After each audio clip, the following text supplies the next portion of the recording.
Hey guys, I'm a little bit early. YouTube is popping today, so I was just gonna try and sneak in when I could. Um, Mostly because I was just coming to kind of chat, so everything else is kind of just chilling. So, how are you guys today? How's everyone doing? Happy Monday. Hey Alibi. Hey K-Brace. Hey Linda. Hey Tomboy Charm. Drive safe. I will say I've been called out because I haven't said hi to Colton and Everett the last few times that I've started. So I know you guys are napping right now, but hi, Colton. Hi, Everett. Hey, Carrie G. How are you? I'm using the camera on my computer today, and I don't know how I like it. So we'll see. Wow, Tomboy Charm. That's pretty good. Hey, Ramblin' Rome. Welcome in. Ew. Hey, Inspector Gadget. Is it? It's kind of nice here today. It's like sunny and 80, I think. So that's not too bad. But yeah, thank you, Carrie G. Carrie G says, hit the like button. So it's going to be just more of a hangout stream. It's not going to be very long. There's just been a handful of updates and cases that I covered when Teresa from Criminality was on here for our true crime chat. And so I just wanted to kind of put the updates out there because we had talked about them previously. So not super, super in depth. And then there is a case out of Maryland that is kind of heating up currently. It is I think I want to say she's 37, and she was found murdered, according to police, on a running trail. She was found in a tunnel, I think. I don't know. I have the article that we can go over.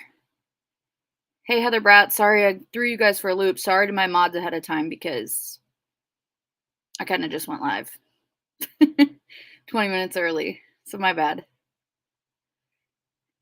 But have any of you guys heard of that case?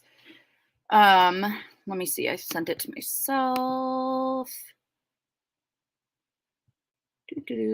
Un momento. I'm gonna look. I forget that you guys can see me though, so if I make any embarrassing faces, like, don't worry about it.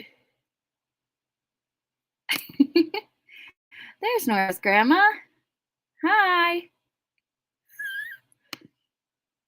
I'm telling you. Is Sleuth Mom in here? Someone go get Sleuth Mom. Hey, Lisa. So I just got Sleuth Mom's message. I am. I'm getting it so that I can bring it up, but I got distracted. Sorry. Okay, did she? Awesome. Hey, Jenna. I'm early. Sounds only if you promise, Heather. Only if you promise. All right. Okay, this one's a YouTube video. Of course it is. All right. Actually, yeah, let's watch that YouTube video. Because that could be interesting.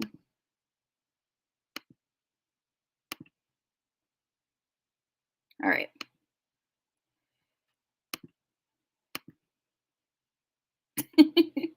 Yeah, me too, Inspector Gadget. I followed the Lily Peters case very closely when it was happening, mostly because it's not too far from me.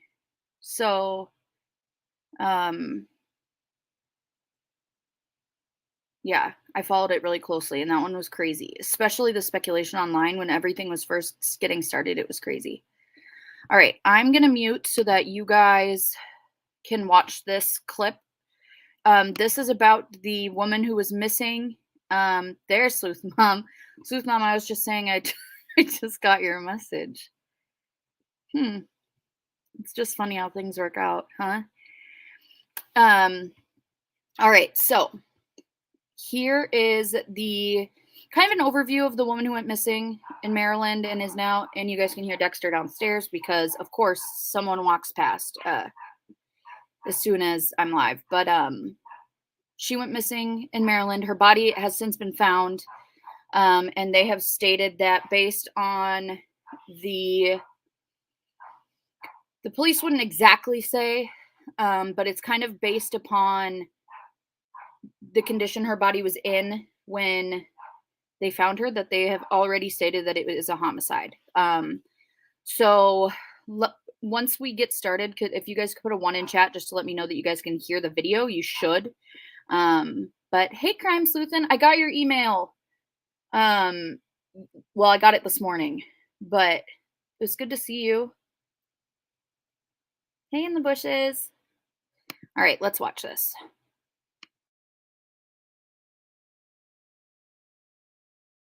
Following breaking news out of Harford County tonight, the search for a suspect is on right now after police say a woman was murdered along the Ma and Pa Trail in Bel Air. It is a popular recreational trail many consider safe. They say 37-year-old Rachel Morin went missing yesterday. Police say they found a body they strongly believe to be Rachel this afternoon. Good evening, everybody. I'm Mary Bubala. Tonight, police won't rule out a threat to the community with no suspect in custody yet, but the trail is open. Fox 45's Vincent Hill joins us live from Bel Air with the latest on this developing story. Vincent?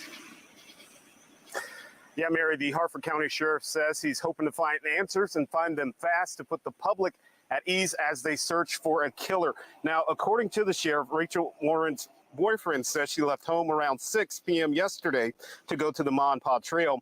When she didn't return home as expected, she was reported missing. Police found her car near the trail, and a search for Rachel lasted well into the night. And just after 1 o'clock this afternoon, a citizen found a body somewhere along the trail. Now, Sheriff Gaylor says although the ME must positively identify that body, he believes it to be Rachel. Sheriff Gaylor not providing many details about the crime scene, but hinting that the crime may have been horrific.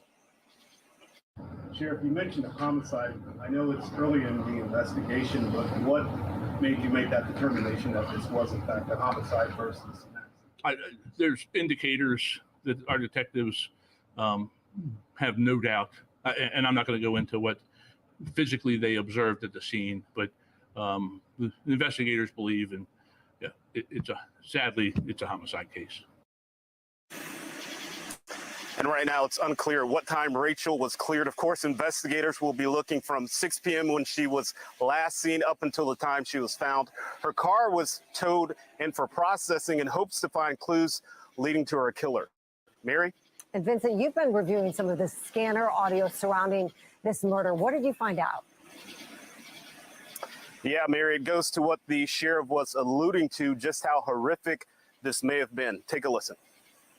We just received a call from a who's advising that she has located the missing Rachel Morin subject on the Ma and Pa in a tunnel that runs under 23 Priority 4 near mile marker 2.75 on the Ma and Pa.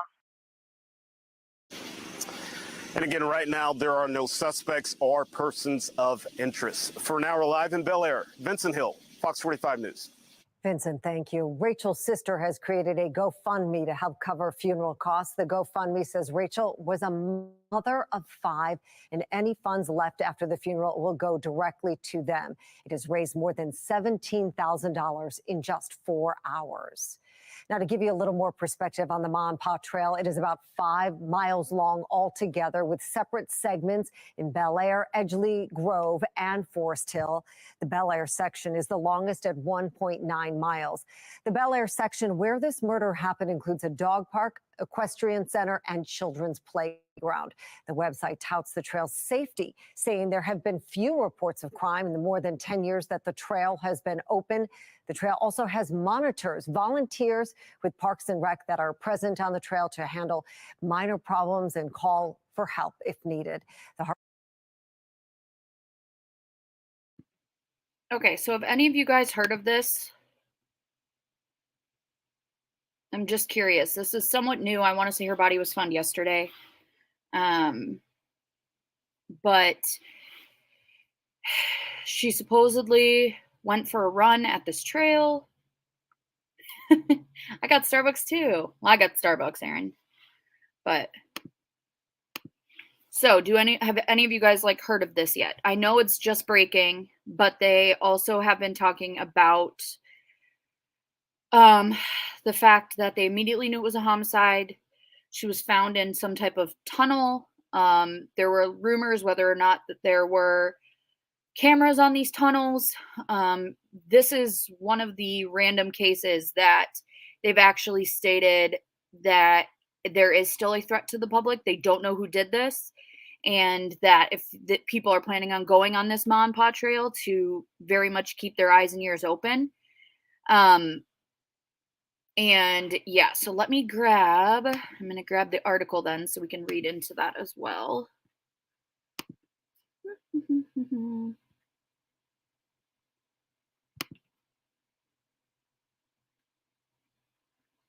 Yeah, it's crazy. And like I said, it's new, so there's not a ton of information yet. I think she was missing the same day. If you guys didn't hear, there was also a hiker missing. I want to say it was Arizona or something like that. And she was found deceased, but I believe they're saying hers was probably heat of some kind, like a heat stroke or something along those lines. But this one, they were coming up around the same time. So I was getting really confused because they're like, one's a homicide, one's an accident, or one's this, one's that. And there was just a lot of information coming out, but it was two women, young moms, that go out and are deceased. So let us read through this. All right. So it says, body found off nature trail where Maryland mom vanished as boyfriend speaks out on social media. It says Rachel Morin, a 37-year-old mother of 5, who was reported missing Saturday, so that's only 2 days. A mother of 5 is believed to have been found dead along a forest trail in Maryland on Sunday afternoon, and police said the woman died by homicide. Rachel Morin was reported missing late Saturday night by her boyfriend, who said she went out for a run on the Ma and Pa Trail in Bel Air, Maryland, but never returned.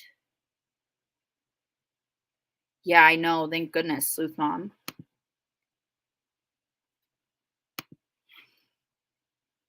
I'm glad. When I read, I'm going to turn off my camera just because I can't see what I look like and it drives me nuts. All right.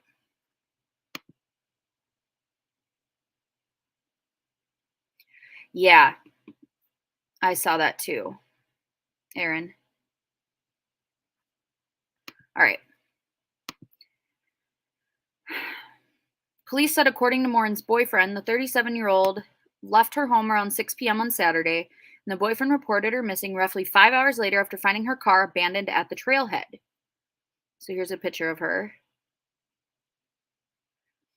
This was not an accidental death, and she did not go willingly, her sister Rebecca Morin wrote in a GoFundMe where the family is raising money for Morin's 5 children. Sadly, it's a homicide case, Harford County Sheriff Jeff Gaylor told reporters Sunday night, noting that investigators at the scene found indicators that left no doubt Morin's death was a homicide. Hey, Quinny, welcome in. Yeah, he's the one that reported her missing. He's also the one who found her car. Yes, Sleuth Mom. Thank you, K-Braze. I appreciate that. Hey, Sweet Misery True Crime. How are you?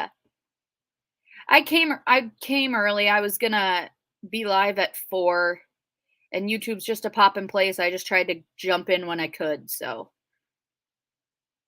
But make sure you guys hit the thumbs up and subscribe. I don't know, Nora's grandma. It's one of those things where I don't think we have enough information yet. But it is, he's already come out with a statement saying, I love her. I would never do anything to hurt her.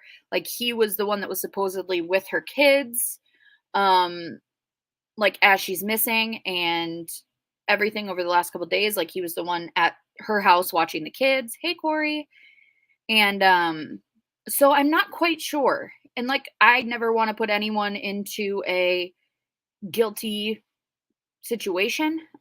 This is just going specifically over like the actual what is being said, you know. It is poppin', Heather.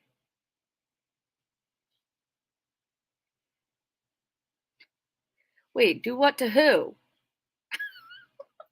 Hey, Christina. Welcome in.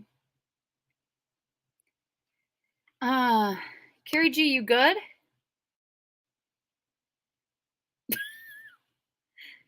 All right. Right now, detectives continue to work the case as aggressively as they possibly can, and we will leave no stone unturned, Sheriff Gaylor told reporters. I hope that changes in the coming hours, but at this point in time, there is no suspect.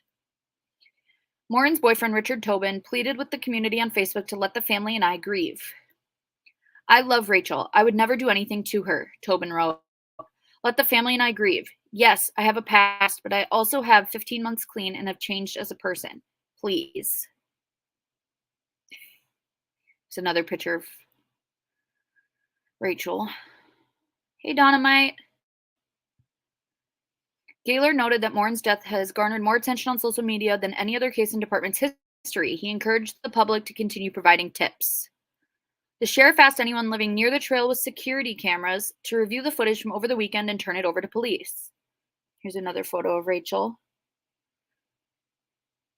The discovery of Morin's body on Sunday concluded a 2-day search, which ended after a volunteer who'd read about the mother's disappearance on social media wound up finding the body, believed to be Morin's, along the trail. So isn't that crazy? The person who found it was just a private citizen, but the person had potentially gone out on this trail due to the fact that this was the last place she was seen. But it makes me wonder, if she was able to literally find her in 2 days, were the police not there? Did the police not search this place after she was reported missing? I don't. Oh, cute, Carrie G. I love that.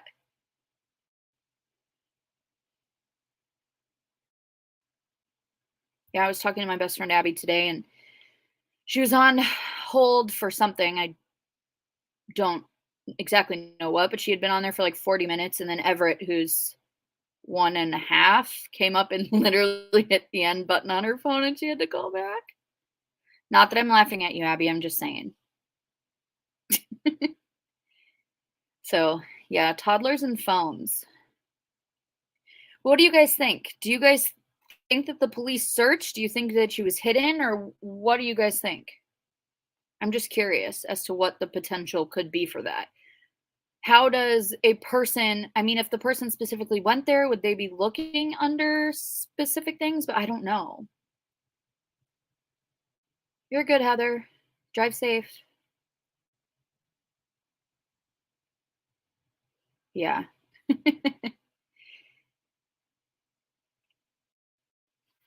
All right. Yeah, maybe, but wouldn't the police be all over it though if she was potentially like already reported missing? She was found right where I used to go walk when I stayed at my son's in Baltimore. Really? Is it like a pretty populated place, Quinny? Okay, Bel Air isn't exactly the safest place in Maryland. But is that like a trail where you have a higher likelihood of running into multiple people while you're on it, or is it more secluded?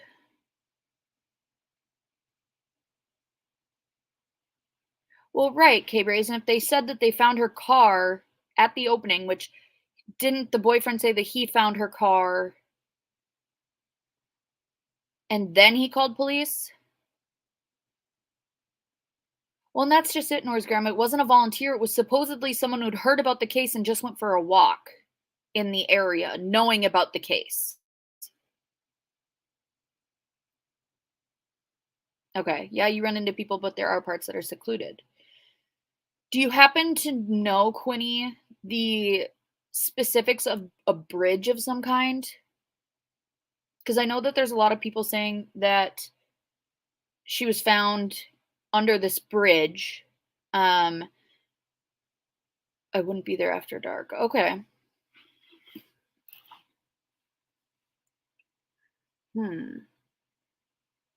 But there's also people saying that, like, there's a trail cam that they have on a tree that's near the bridge, but then other people are like, no, there's no cameras whatsoever in these places. So, yeah, I'm not exactly sure. All right. We firmly believe this is the body of Rachel Morin, but that final determination belongs with the medical examiner and that has not been determined yet, Sheriff Gaylor said.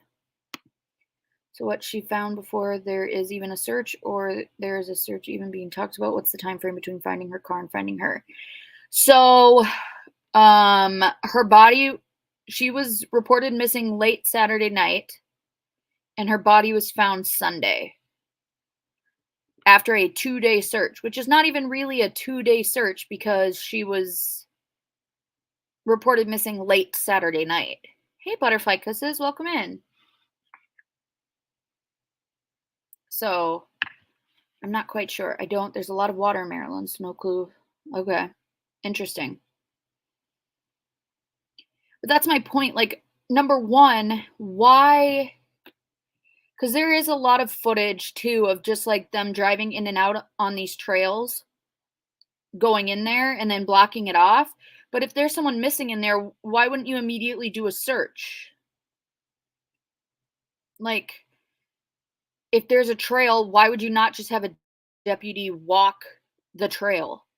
It doesn't have to be, like, a hiking necessarily. It's just walk the trail, and then you're not allowing the potential of a normal citizen to discover a dead body.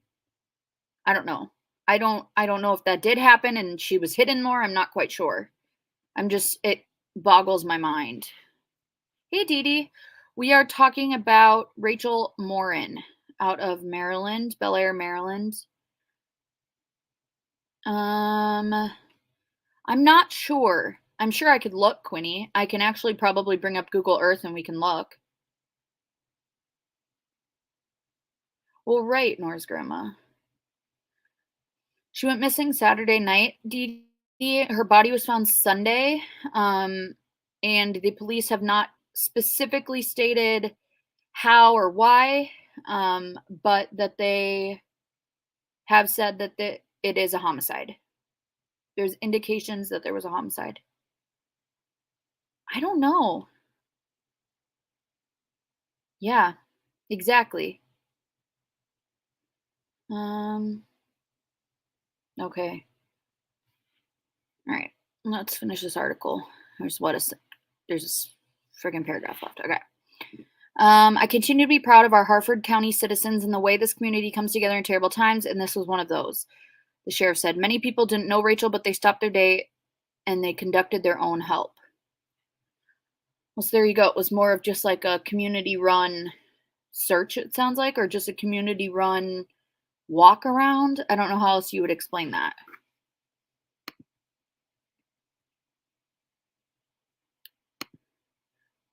No, it doesn't say. I mean, I believe that they said that she was an avid hiker, so it wouldn't surprise me if she went there a lot, but I'm not quite sure. Is that a word, Heather? Is that a word? Yeah, community volunteerism. I like that. But I'm not quite sure.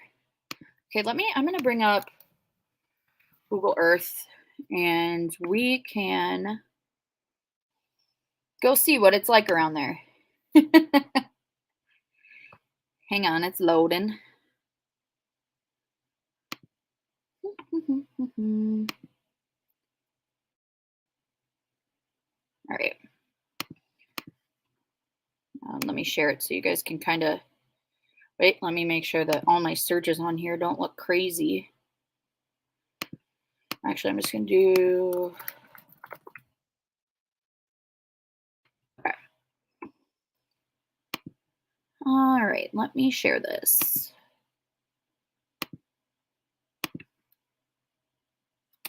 All right. Okay. Well, that does not look like a trail. That looks like a What even is that? Why is it spinning?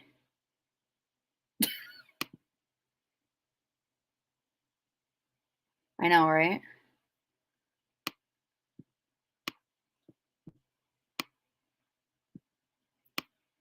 I don't understand. Unless it's this one back here. Could this be it?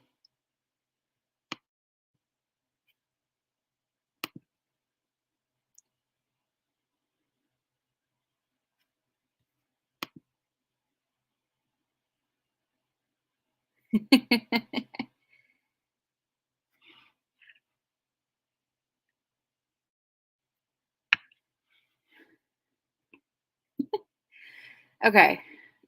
Or it could be over there. Do you think it could be up north? Do you happen to know, Quinny, if you're still in here, whereabouts this was? I'm gonna see if I can look on my phone too and see if I can get some type of address. I'm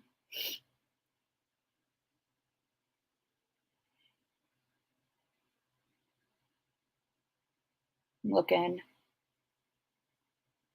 All right. Oh, nice. There's already a web sleuth thread. William Street entrance. Okay. Where's William Street? Oh, I gotta turn on my filters.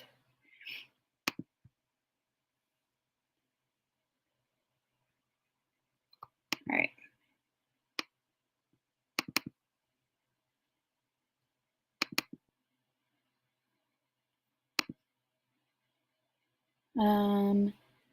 I'm just trying to figure out where this actual path is. Like where her car would have been parked and so on. Okay, so I'm assuming here's William Street right here. You guys can see this, right? I'm not crazy. Hey, Elizabeth Lander, welcome in. Okay, yes, just making sure I'm still sharing it. All right, so here's William Street. So then if we go a little closer here, this would be the parking lot here that Rachel Morin's car would be found in. I got it. Thank you, Quinny. So then potentially it goes into here and you can't really see much. I wonder, dang, it stops in the parking lot. Thanks. Oh, okay. So here's her car would have been here in this lot.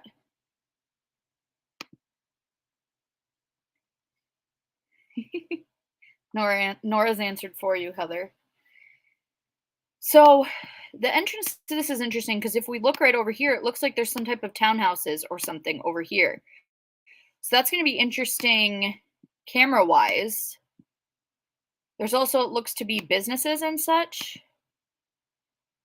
Let's see what's over on this corner. Yeah, maybe businesses. I don't know. I know. William Street Trailhead. Okay. So it's closed dusk till dawn, so that's good to know. But obviously, they should make something where you're able to like walk these tracks, kind of like they do on Google Earth, but have it be all the trail systems. That'd be so cool.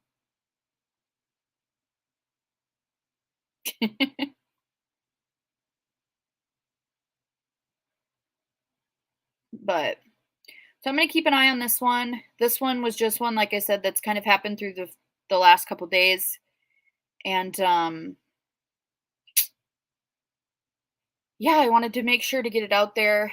Obviously, they don't have anyone in custody. They don't have a official suspect in her case or anything. I'm going to bring her picture up one more time. Here she is again, Rachel Morin, found deceased yesterday, pending official identification by the coroner. But hey, Stephanie. Hey, Richie. Welcome in.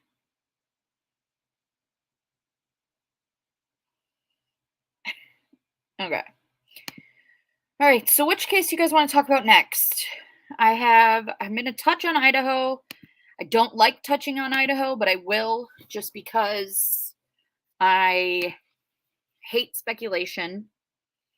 I hate continually talking about it when there's really no new information that comes out. The only reason I wanted to bring it up is because I hadn't talked about the potential of the alibi coming out yet.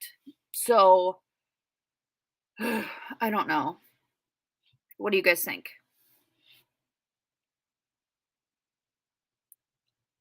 Hi.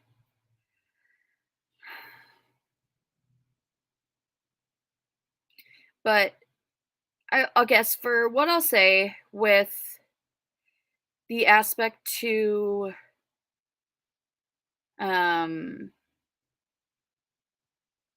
Koberger. I mean, his alibi is I'll just say I laughed when I heard his alibi. Yeah. Yeah. So it's more of a, like I said, I think that there's a lot more information. I am one of the people that always will say that they initially asked for 6 full days for the preliminary hearing to be able to lay out all of their information against Brian. They were awarded 4. And then eventually, obviously, we know how it goes. There's no preliminary because of the grand jury, although Brian is now fighting for it again. But yeah, I don't know. It's more of a, hey, 1960. It's more of a, they just kind of threw something out there to see if it would stick. And I think the thoughts of the general public is just like, what the hell? That's your alibi? And I'm kind of along with the general public on that, I mean, but nice. I got my MBA in 2021, Richie. I know you do, Heather, but not Brian. He just goes driving.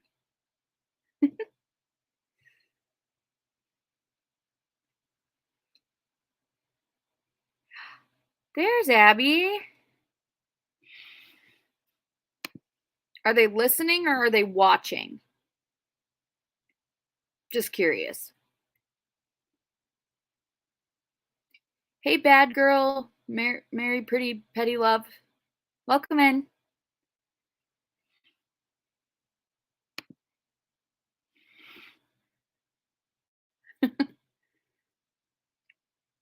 Hey, Colton. Hey, Everett. Hi, Bobo.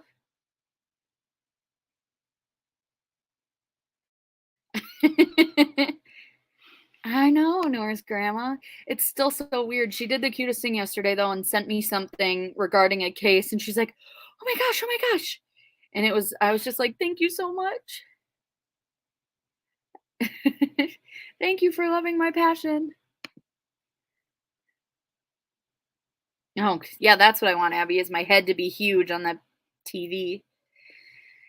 Does anyone have any other questions regarding Idaho before I move on? I know I don't want to stick to it. Just because I don't think there's a lot to go on. Right, Swiss mom. Exactly. And I think it could just happen to anyone. And like you just gotta watch where you go late at night. I don't go live every day. I work a full-time job and still try to put my family and friends' lives first in regards to timing and my mental health and my physical health and such. So, I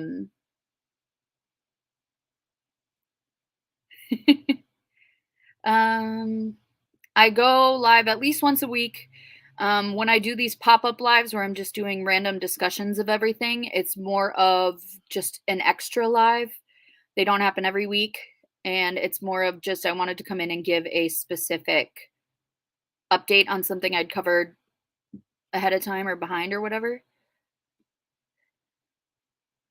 But yeah. Thank you. But usually the last couple weeks it's been on Friday just because my work schedule's been crazy. But it kind of changes, but I usually will put it up about 2 to 3 days in advance so that you know ahead of time. I just know because I know the size of her TV, and I know that this whole picture here is going to be the entirety of her TV, so that's how I know. Hey, Tazzy, welcome in. Thank you for being here. Hi, Sunflower Girl. Okay, Sleuth Mom, thank you. So the next one I wanted to go into is Alicia Navarro. So me and Teresa talked about Alicia Navarro. If you guys remember, Alicia went missing in 2019. She ran away from home. She is said to have high functioning autism, and her mom was very worried that she had kind of got lured away online and that she had been missing for these last 4 years. So thank you so much. And so what was it, last week? Was it already last week, 2 weeks ago? Alicia ended up walking into a small town police station in Montana, asking for her name to be taken off of the missing persons list so that she would be able to obtain a driver's license. She's now 18. She'll be 19 in September. And there's just no why.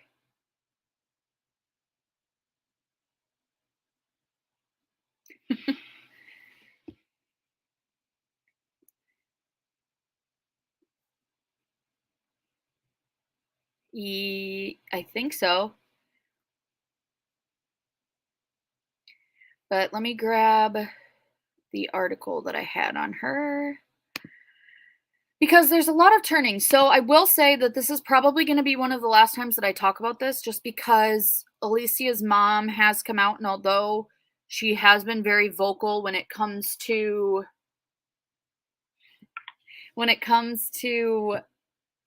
Alicia missing and the help from the public, there's a lot more to it when the circumstances behind this. So she was fine, in all intents purposes. She was healthy, happy, ish. I mean, I don't know. That's what they say. But so let me grab this article. I'm gonna stop the cam because otherwise I look crazy when I'm reading. My facial expressions match everything that I'm saying.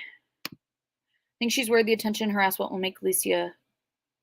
Yeah. And so, Sleuth Mom, that's kind of why I want it to be one of the last times I talk about it, just because I want to give the update of what's all happening, since I did talk about it with Teresa, from Criminality when she was on here with me, like, what was it, a week and a half ago or a week ago? And so I just want to give the update, but I think other than that, this is something that she is now of age to be able to decide where she wants to go and when. Oh, speak of the devil. Hi, T. Hi, Teresa. And then probably not talk about it again unless there is some type of big update, just because there has been a lot. There have been people that have gone to Alicia's home. They have had to flee, which is what we will talk about on here. And it's just kind of been crazy. So it says Alicia Navarro moved to reservation plagued by that word and sex crimes, and tribal members are wary. All right. Nope, we're not going to watch the video. So it says, also, I'm going to throw this out here ahead of time. I'm not a fan of when they start using like descriptors just to try and make it sound better. Like they just could have said teenage runaway. They don't have to say babyface teenage runaway. Just saying. I think that's icky. Teenage runaway Alicia Navarro has moved on to a Native American reservation plagued by violence, drugs, and sex crimes, sparking fears for her safety. The 18-year-old and boyfriend Eddie Davis, who is twice her age, spent Thursday moving the last of their belongings from the apartment they had rented in, I don't know how to say that, Montana, to Davis's mother's trailer home on Fort Belknap Reservation, as the Post's exclusive pictures show. So, the craziest thing about this too is the boyfriend. We found out a lot about him. They have not stated whether or not they believe that they were together since she went missing, if he was potentially the one behind why she went missing. We have not heard any of that. He's not been charged with anything. But currently he is 36 years old. So it, and I believe the neighbors there, which neighbors are, it's obviously hearsay, so you can't take anything for fact. But that they had been there for at least a year-ish. I don't know how accurate that is. But yeah, so. Hey, Vet. How are you? Yeah, Richie, it's crazy. All right. Says, however, members of the two tribes who inhabit the 3,500 person reservation warn it can be a dangerous place. We have a high incidence of some substance abuse, drug abuse, alcohol abuse, and a lot of intergenerational traumas with abuse in general, tribal member Connie File Seal, who was born and raised on the reservation and lived there most of her life, told the Post.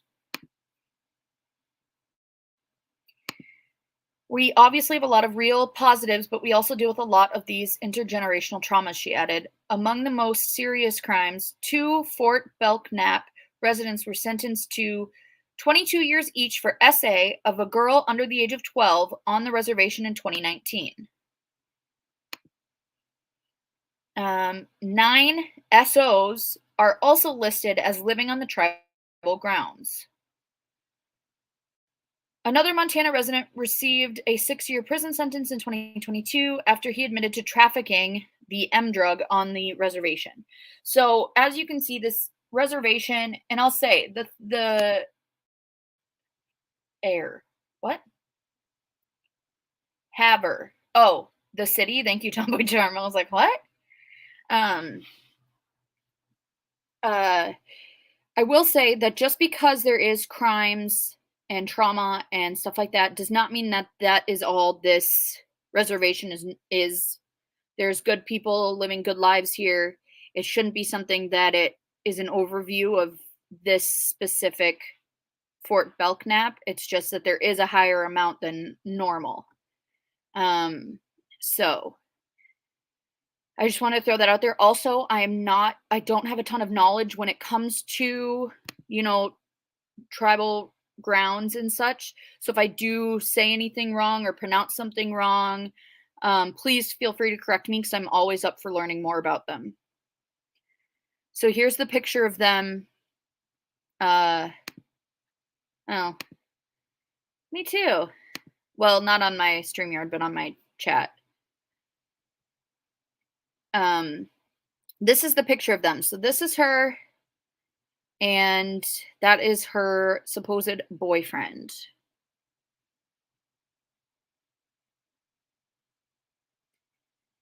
What do you guys think? What are your thoughts in general? So technically she's almost 19. He's currently 36. So what are your thoughts? Yeah.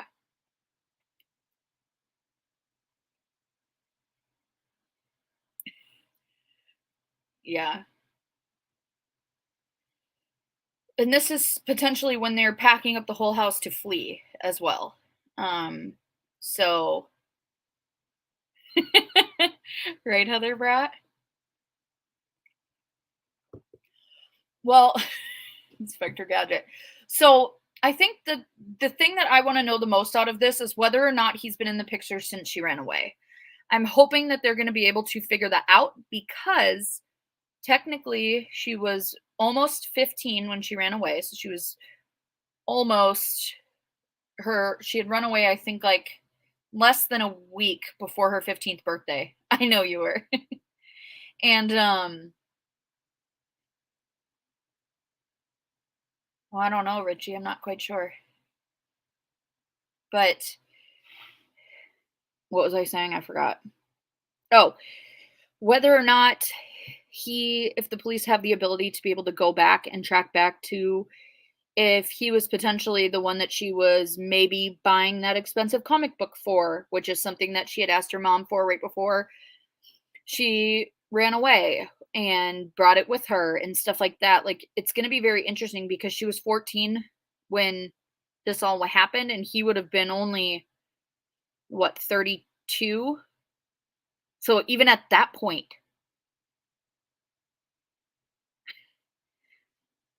yeah. Well, and that's the thing, Heather. At what point does it sound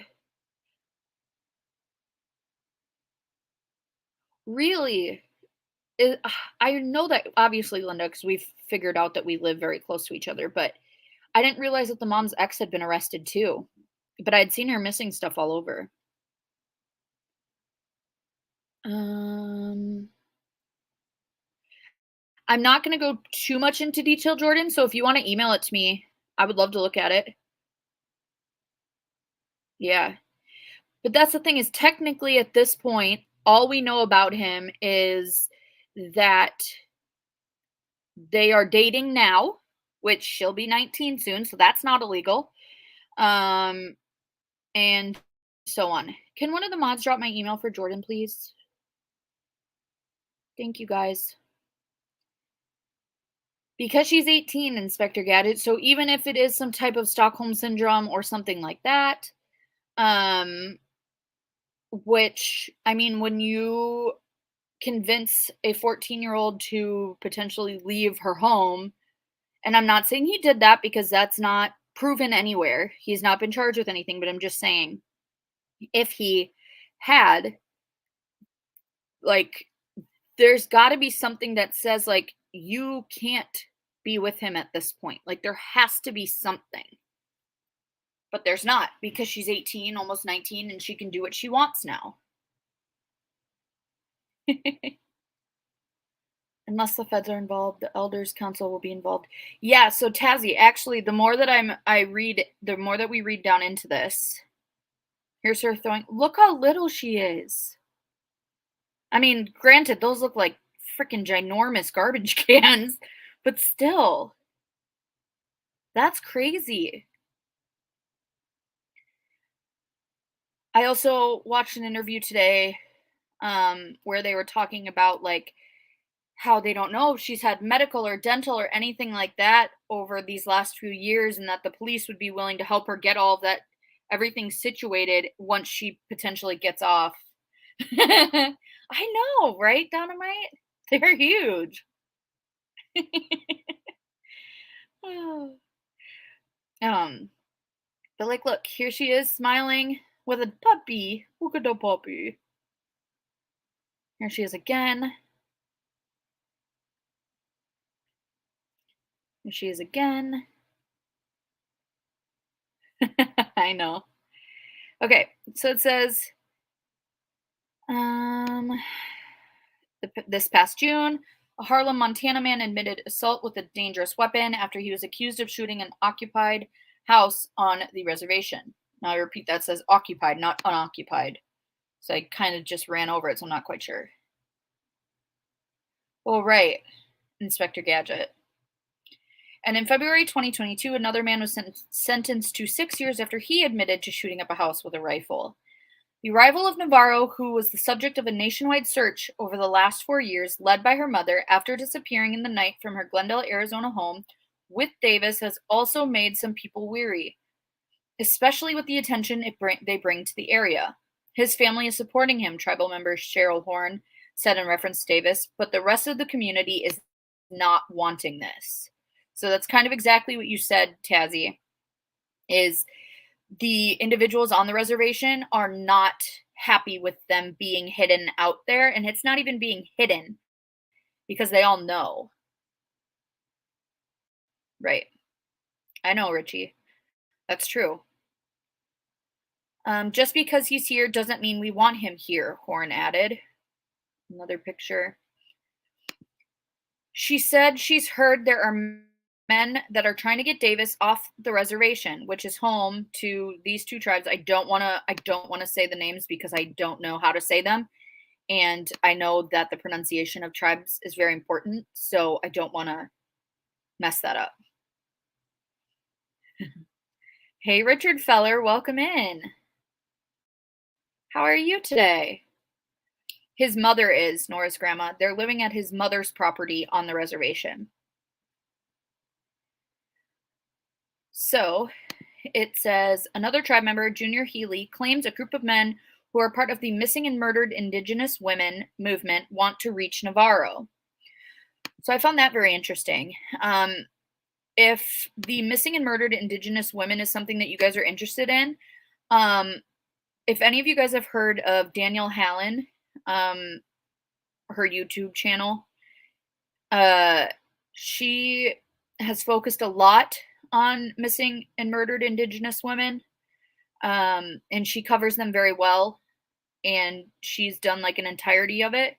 I can grab her link here in a minute, but she is great at it, and all of her previous videos are really good on it. I'm not as up to date on it, but I very much am willing to be, if that makes sense. Like, I would love to learn more, give voices to the missing and murdered Indigenous women, because I know that they are not super vocalized in this. Oh, Seattle. It depends, Richard. Did you bring your boat up there? Because I know you said last time you were here that you had a yacht. So it depends. But yes, I'll drop her link. Or if one of my mods wants to grab it, it's just Danielle Hallen, but she spells her name Danelle, no I. She also does a podcast with John Lorden from Lorden Arts, who's a friend of mine. And they both are very good and very passionate about missing persons cases and helping victims and families. So if we don't end up dropping them in the chat, I'll make sure that I put them in the description box after the video. All right. Me and some of my MMIW people, we wanted to try to get her away from him, Healy 55 said, adding, he doesn't like reservation making national headlines for allowing Davis to stay there. We need to have a certified advocate to sit down with her while she's not around him, Healy said. We have our own DV. We have our own murders. We have our own MMIWs. We have enough unsolved things here, Horn added. More pictures. We don't need the attention. Goes over just once again her coming into I think so. Hang on. I'm gonna check really quick. Goes into when she walked into the police station. I'm gonna grab it just in case.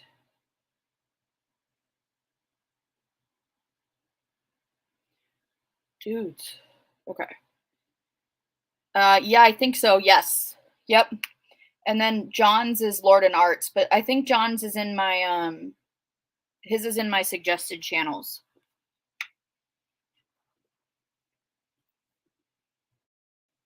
Oh, yeah, that's right. Ooh, Cracker Barrel's great, but I like the gift shops more, Richard. So, Richie, because I don't know much about it, it doesn't matter if she's potentially staying there with someone of Native American blood in the bloodline that lives there. Like, could they potentially just be like, oh, she's just visiting for a long term or something like that? I just don't know the specifics of how that could work.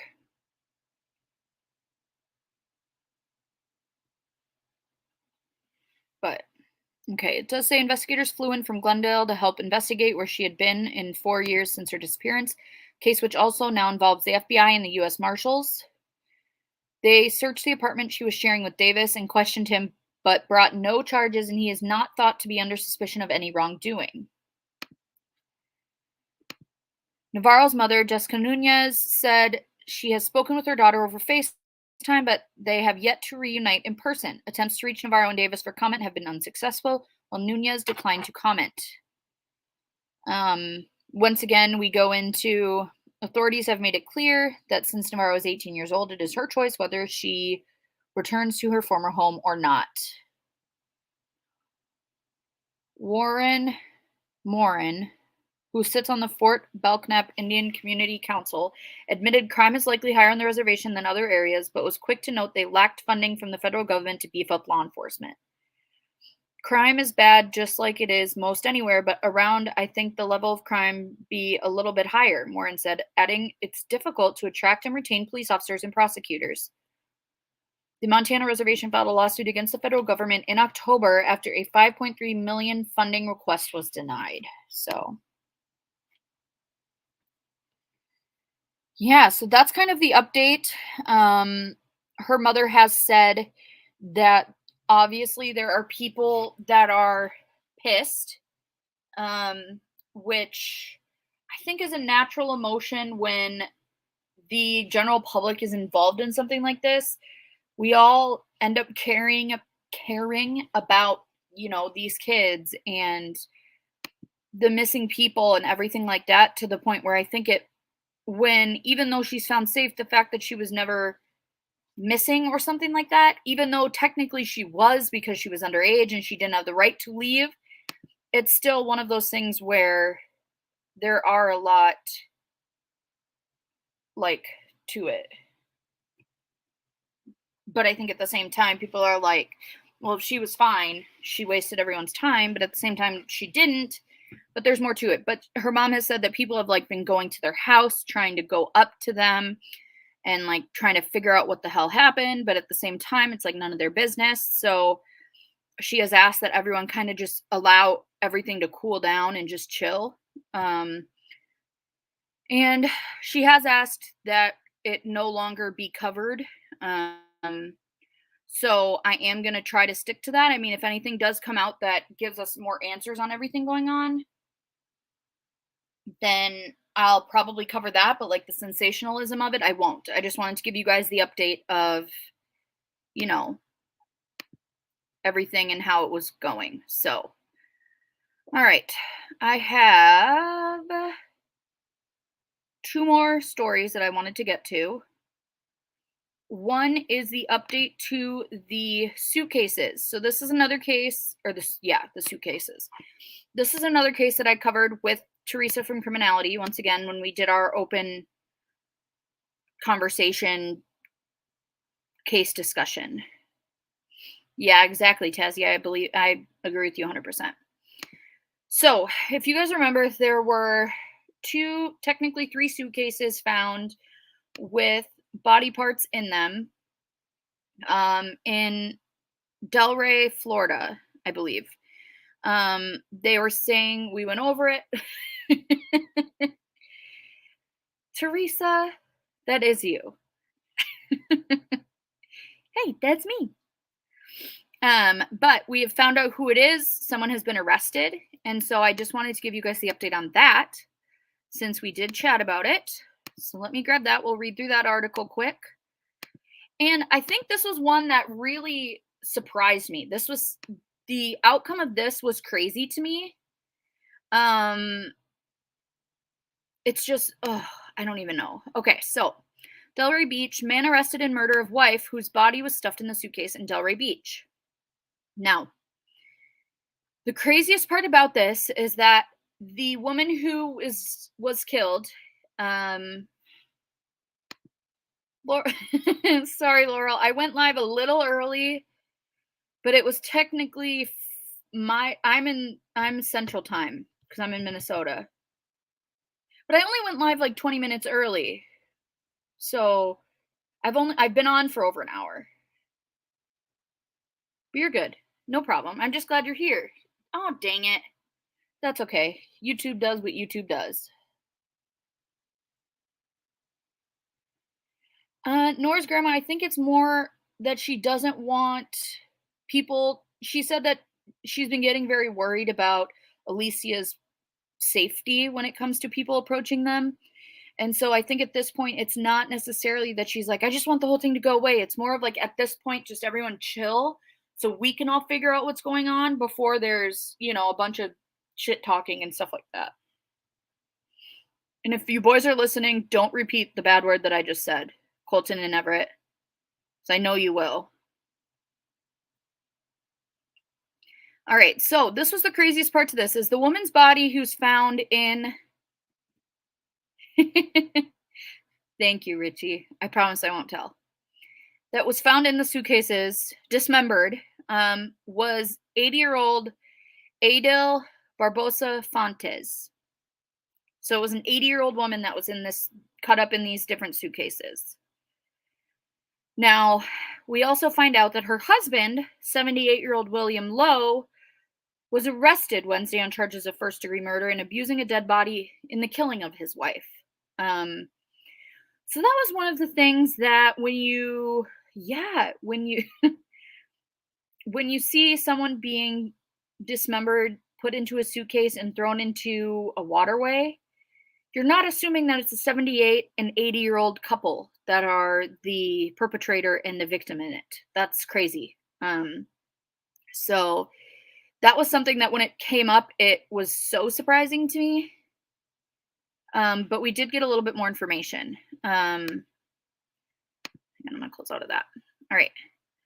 So it says, police have arrested the husband of a murdered woman whose body was apparently dismembered with a chainsaw and stuffed into multiple suitcases. In bags that were found floating in different areas in the intercoastal waterway in Delray Beach. So we also find out here that it was multiple suitcases and bags. So they had to have found more than what they had stated. It says William Lowe, 78, was arrested on Wednesday on charges of first-degree murder and abusing a dead body in the killing of his 80-year-old wife, Adele Barbosa Fontes, record showed. Delray Beach officials were expected to announce the arrest at a news conference Thursday. So this is Thursday of last week. Oh, I'm going to sneeze. Hang on.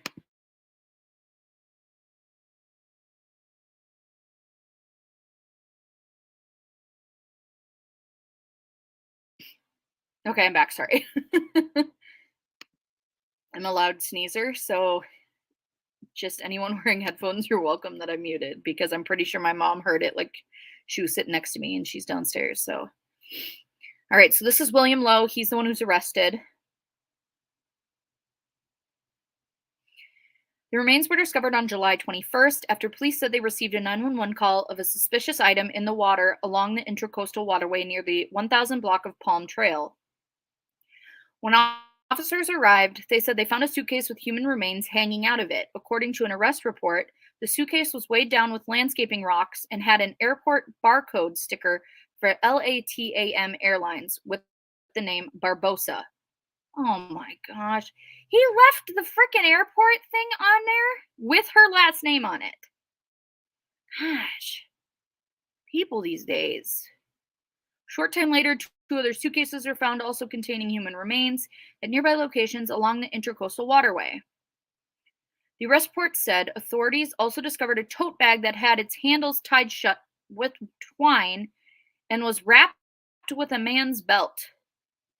Oh, inside the bag was a woman's head that had a gunshot wound, the report said. Oh my goodness. What did he... I don't get it. Yeah. A gunshot wound to the head, apparently, Nora's grandma. Right? That's crazy. A purse was also found in the water with the same type of twine and contained an ashtray that may have been used as a weight and had a decomposition odor, the report said. Investigators had been trying to identify the woman and last week released a reconstructed image of what the woman may have looked like before she was killed. Police also released pictures of the 3 suitcases that had contained her body. So we showed these pictures last week, which I will say, I don't think that it was very accurate. but A+ for trying. Well, right. Especially, it makes me wonder how long they were married. Investigators used dental records to identify the remains as Fontes, the report said. Detectives believe the suitcases were placed in the water sometime between July 17th and July 20th. Residents who live along the waterway reported seeing a man who appeared to be looking at one of the floating suitcases on July 20th, the report said. Yeah, right? Because that's an excuse, Inspector Gadget. Yeah, but he left the tag on it. That's what I don't get. That's crazy. Let's see. One witness asked the man what he was looking at, and he said he was waiting for the big boat to come into the harbor, the report said. The man appeared nervous and immediately walked over to his car, an older model gold sedan, entered it and left the area, the report said. Another witness had seen a man enter the waterway using a dock ladder and said he appeared to be pushing something in the waterway, the report said. Surveillance video from nearby showed a man climbing on the dock ladder twice on July 20th, the report said. Investigators later found blood on the dock ladder near where one of the suitcases was discovered, the report said. 3 roof workers said they had also seen a man on July 21st who was standing on the seawall looking at the suitcases, heard him say, "Shit," I would assume, before getting into his car and leaving, the report said. Yeah, maybe. Maybe, Aaron. The witnesses had all described the man's car as a gold sedan or a Ford, and a detective was able to locate a gold Ford Taurus nearby. When he ran the plates, they came back to Lowe in the apartment he shares with Fontes, the report said. I was deciding on whether or not I was going to say the word or not, Nora's grandma. So, Lowe was questioned by detectives on July 31st and said Fontes was in Brazil and said she had been there about 3 weeks, the report said, but he said he didn't know how she got to the airport, which airline she flew, or the last time he spoke with her, the report says. So if you guys remember, these were the 2 pictures that we saw. That same day, detectives executed a search warrant. The couple's apartment found blood splatter throughout the living room, dining room, hallway, both bathrooms, and the master bedroom, the report said. Oh my gosh.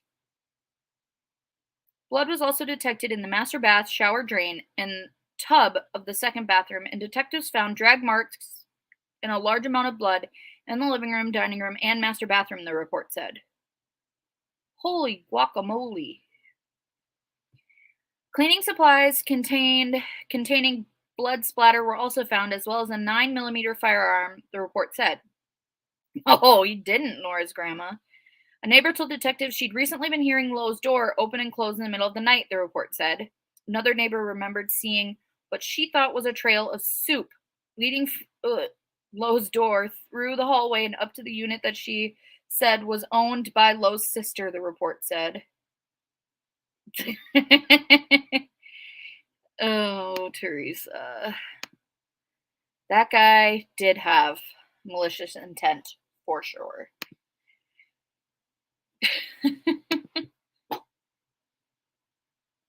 Oh, I don't know. That's a good question in the bushes, and welcome. He's 78, 1960, and his wife was 80.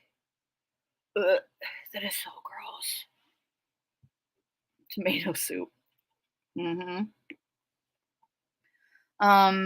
The neighbor said he hadn't seen the sister in over 2 years, possibly 3, but would see Lowe enter it on occasion, the report said.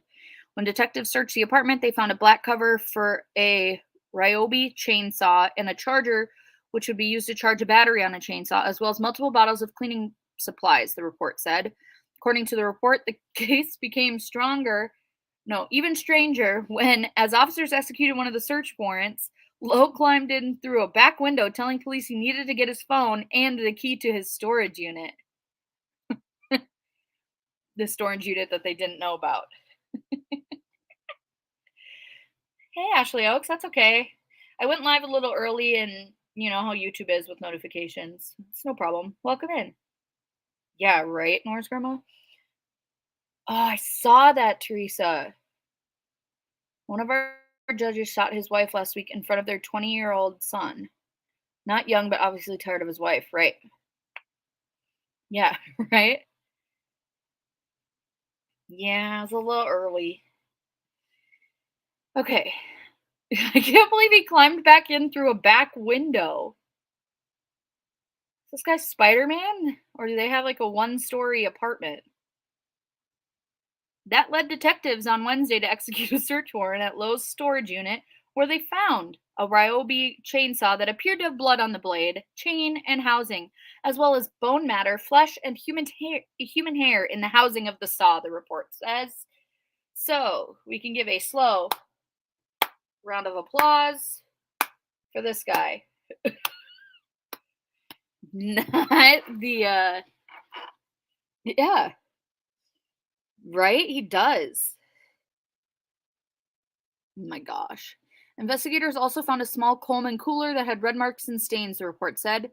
At a news conference Thursday, Delray Beach Police Chief Russ Major said investigators worked around the clock to solve the heinous crime.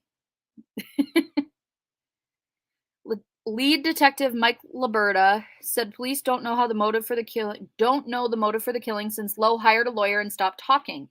He was also asked to compare the crime to others he's handled. What? Oh, they asked the detective that. I'd say this is probably the worst I've seen, Liberta said. Lowe was being held without bond Thursday. Jail records show attorney information wasn't available. So, there is the update to that. I want to see if I can find, though, because I'm going to replay this, but I'm not going to play it. I'm just going to pause it when I can see her face. And it's going to give me a ad first. So if anyone needs dolphin, carpet, and tile, you guys can hit up Mohawk. And there's 5 seconds left. Oh, that's cute, dolphin. All right, as soon as we see her picture. Nope, I didn't pause it. It's just pausing itself. Okay, come on. Because it doesn't tell me where they're going to put it up.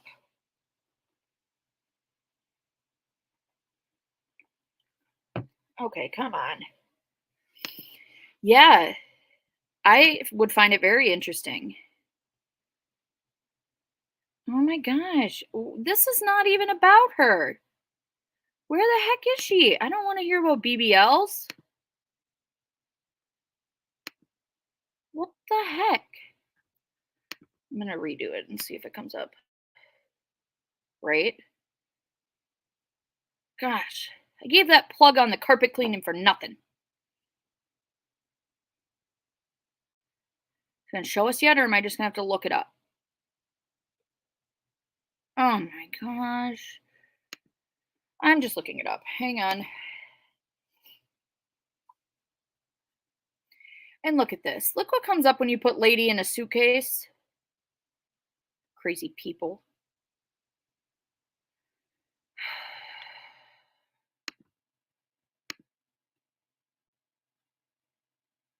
Let's see if this one has her picture.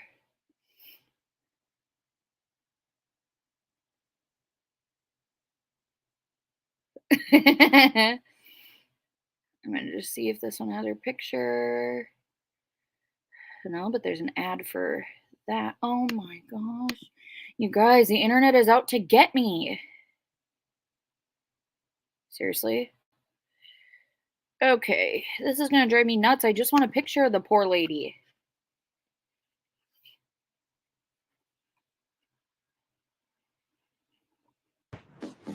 Oh my god. What was it? Why is it doing that? Ah! Why is it doing this? Okay, we're done with that. Yes, it is, apparently. Driving me nuts. I know. Stop. It was doing it on its own. Well, there's a picture out there. I did put the link to the article that I just read, which there was a video with a photo of her in it. But Yeah, it's crazy. But okay. So there was the update on that one. I'll obviously keep you guys updated on that one just because I want to know what happened. I want to know if it was something where they've been like yeah, right, Inspector Gadget? Yes, my internet does have malicious intent. Well, right in the bushes, and it makes me wonder if it's something where she just moved away or is she literally just no one's seen her. I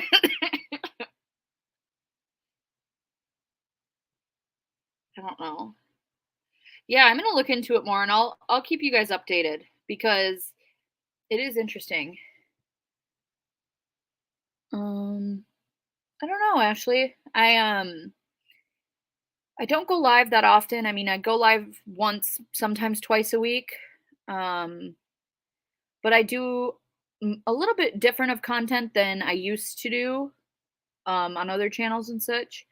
So I'm okay with like obviously I would love to get to 1,000 subs, but at the same time, as long as these cases and these victim stories can get out there to just one person who hasn't heard them, then I'll be happy about it. So, but I do appreciate that. Just keep sharing. Share. Make sure you guys subscribe if you're listening. Yeah, obviously, Heather, it's your fault. Yeah, I'm not worried about it. I don't look at it too often. But I mean, obviously, the more people that follow you, the more um, you can get stories out there, and that would be my goal. So, thank you guys. I appreciate that. All right. All right. So, and yes, just looks scary at 19. Her brain is not fully matured. Well, and then we think too that the fact that not only is her mind not matured, but the likelihood that she potentially has not been to school or has not done anything since she was 14 means that she's going to be developmentally like stopped at that point too. So, all right, I got one more that I just want to bring up briefly. And I know I did touch on this the other night when I covered the Morin Brainerd Barnes, Megan Waterman, Melissa Bartholomew, and Amberlynn Costello. But I just want to bring it up again, just in case someone didn't see that live. But we did get Fire Island Jane Doe identified 27 years after she disappeared. So Karen Vergata, a 34-year-old who went missing in 1996, was identified Friday as the Gogo Beach murder victim known as Fire Island Jane Doe, whose remains were among nearly a dozen found on Long Island between 2010 and 2011. So we once again have the picture of her. And so then it goes a little bit more just into, Rex and everything like that. It does say Vergata is the 6th Gogo Beach victim to be identified, along with Morin Brainerd Barnes, Melissa Bartholomew, Amber Costello, and Megan Waterman, and Shannon Gilbert. You too, Jordan. I'm glad you could make it. Have a good dinner. I hope you're having something yummy. Suitcase case reminds me of a movie, I think based on a true story. Ryan Gosling unalived his wife. I'll have to find it. Okay. Yeah, me too, Inspector Gadget. Let me see if I can find the other article. This one. So I'm going to share this one instead. And it says Gogo Beach victim Karen Vergata's last call to her dad was on his birthday, the exact day she disappeared in 1996. So it says Karen Vergata, a longtime Jane Doe in the Gogo Beach murders, made one last call to her father for his birthday before she vanished more than 2 decades ago, and her remains were found just 2 months later. Vergata, 34, whose dismembered remains were found on Fire Island, called her family for the last time on February 14th, 1996. The U.S. Sun reported Saturday. This is the exact date Suffolk County District Attorney Ray Turney says she disappeared. 2 months after the Valentine's Day call on April 20th, Vergata's legs were found in a plastic bag on Fire Island's Blue Point Beach.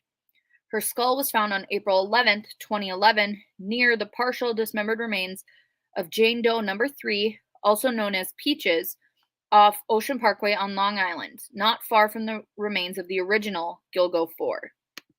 So, hey Shirley Chambers, welcome in.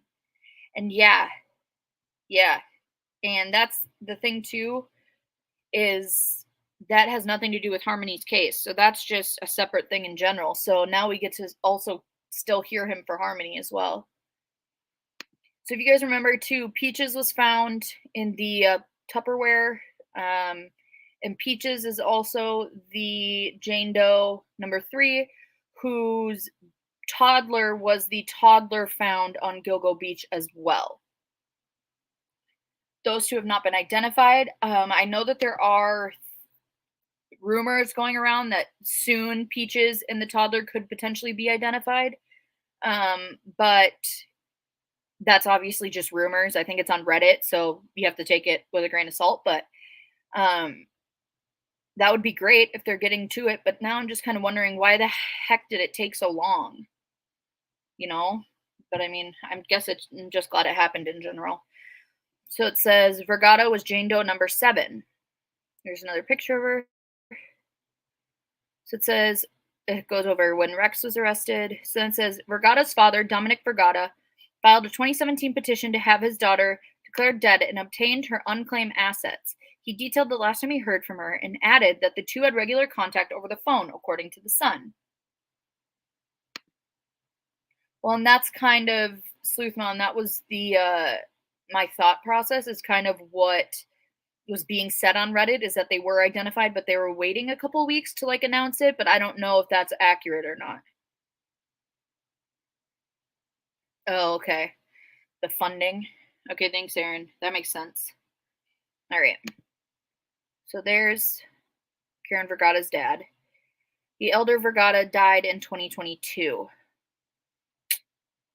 Dang it. So he didn't get to see Rex either be arrested.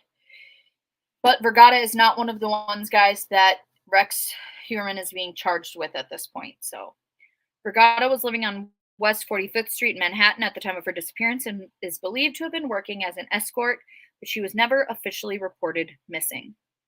Her sons, she has 2 of them, Eric and Gary Doherty, did not find out about their mother's horrific death until official press conference on Friday, the Post exclusively reported.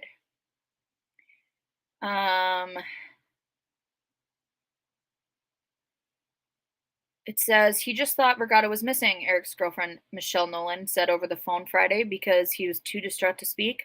The news of her body being identified was kind of a shock, Vergata's stepsister, Brenda, said, adding that Dominic didn't really talk about his daughter's disappearance. The family hired a private investigator and contributed DNA samples that eventually led to her identification. So one thing I will say is that I had read that Karen's 2 sons had been adopted out and that they were not in contact, or at least not in regular contact with Karen as their mother. And that it wasn't that they weren't told because they weren't next of kin. I believe it was Karen's brother and something else, brother and uncle or something, that were identified, or that were notified that she was identified, but that they were not next of kin, and that's why they were not notified. So it wasn't something where the police were just trying to put it out there to put it out there. They did what they were supposed to do when it came to notifying next of kin and family. And it sucks. But they did what they were supposed to do. So I just know that that's kind of been out there as a, oh my gosh, I can't believe the police would do that, letting her kids find out. And it's like, well, yes, they're her kids, but they had been adopted out. She was not raising them. And there's like, obviously it's still hard, but I just think there's more to that dynamic in that story than everything else. But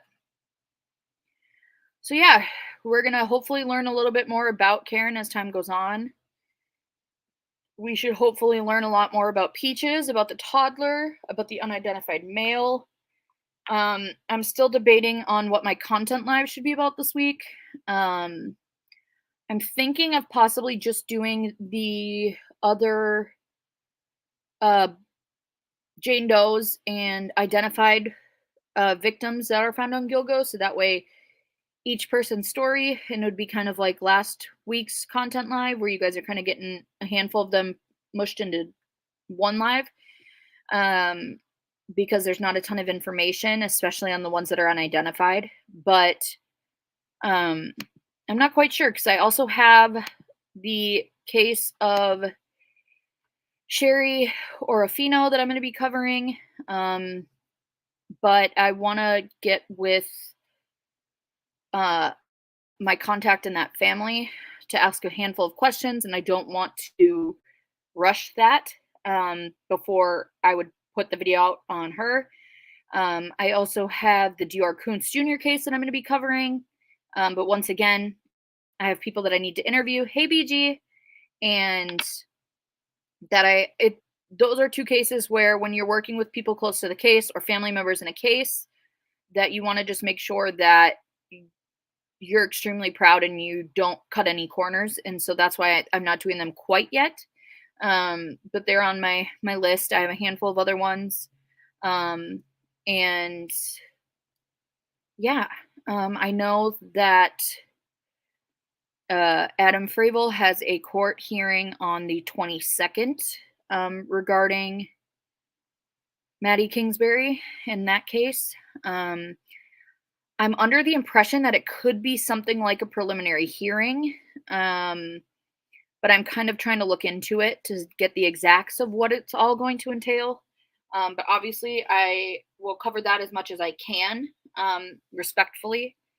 But yeah, so if you guys have any cases that you guys would want me to cover, if you guys have any personal cases, like I said, one of the cases I'm going to be covering is of a subscriber's family member's loved one.